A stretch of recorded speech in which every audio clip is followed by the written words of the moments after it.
Hello, Frugal Force. This is Captain Frugal reporting for duty, and today I'm going to be talking about a video game called Dead Nation. I know it's not probably the most popular game. The footage you're going to be seeing here and things is from playing it on the Vita TV. I bought it that way. You can get it for PlayStation 3 or PlayStation 4 for around $15.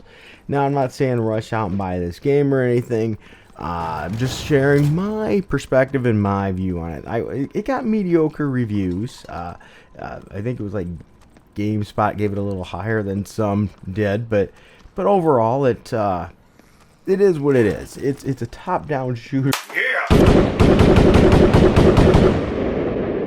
And if you know me, I like zombie games. I like horror games, so this wasn't anything too shocking for me. And I just got it cheap. I got it on sale real cheap, and so I thought, you know what, I'm gonna try it. And so overall, it occurs in an apocalyptic world overrun by a zombie virus. Yes, nothing new here. You choose your hero, one of two different heroes, and you pretty much go on a shooting spree.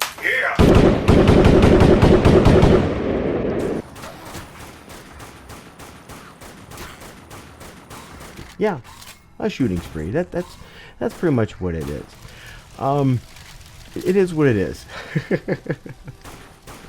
So anyway, a viral epidemic, if you will, has ravaged the planet and infected almost everyone, leaving flesh-hungry zombies to roam near. Now see, that fits me right there. I like games like that. And Dead Nation for the PlayStation 3, PlayStation Vita, and all that. You'll play as either Jack McReady or Scarlet Blake, and I chose to play as Scarlet Blake.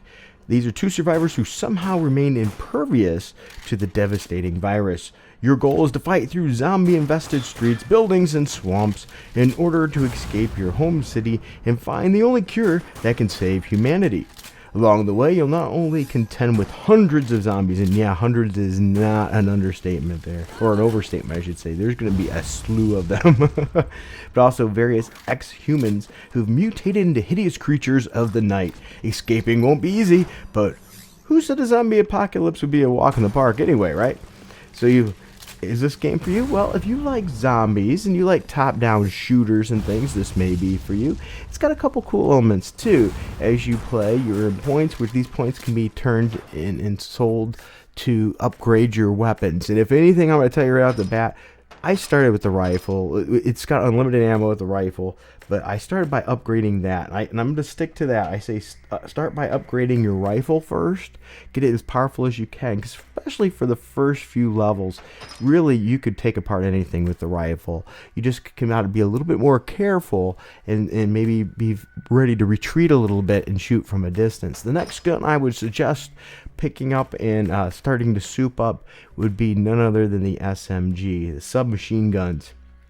Yeah, definitely put more power on it. Make sure you can stock up the info. That gun's probably going to be, that and your rifle you could probably beat the game with.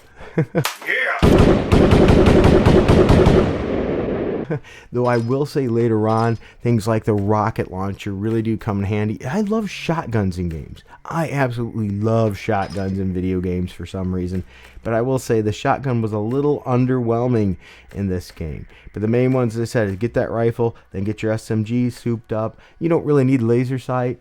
And then maybe go for something like your rocket launcher, because that's going to be coming in handy later on towards the end. So you do fight through a lot of levels, and yes, it is a lot of rinse and repeat. Shoot things. A massive amount of stuff comes out, and shoot more things. So yeah, it does get a little repetitive and things like that. But overall, you know what? If you just want a game just to sit down and shoot around and have a little bit of fun, this is probably it. It took me back to the days of like Ikari Warriors and Commando, and I liked games like that. And this was like that, just a heck of a lot more hectic. Or maybe even Rambo in the Sega Master System. So another interesting aspect of this game too is not only do you upgrade your guns, but you upgrade your suit that you're wearing, your exo armor, so you can put more emphasis on strength to pound your way out of hordes, or armor to help keep you protected, and speed. The biggest two, in my opinion, on there is armor up, and then secondary is speed. You want to have enough speed to back away and run out of a bad situation. But you do have a charge where you can run through stuff for a second anyway.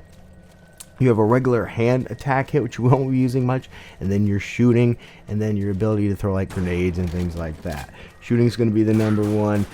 Bombing things, grenades, pretty helpful. Running through things is great though. When you get hit by a horde, just to run through them real quick, and that's where speed comes in and stay away a little bit. So armor, I think, is first, seconded by speed, so that way you can run away from the things, back up, and just shoot them as they come to you. So overall, it's not a real long game. It doesn't take a whole long time to play through. But you know what?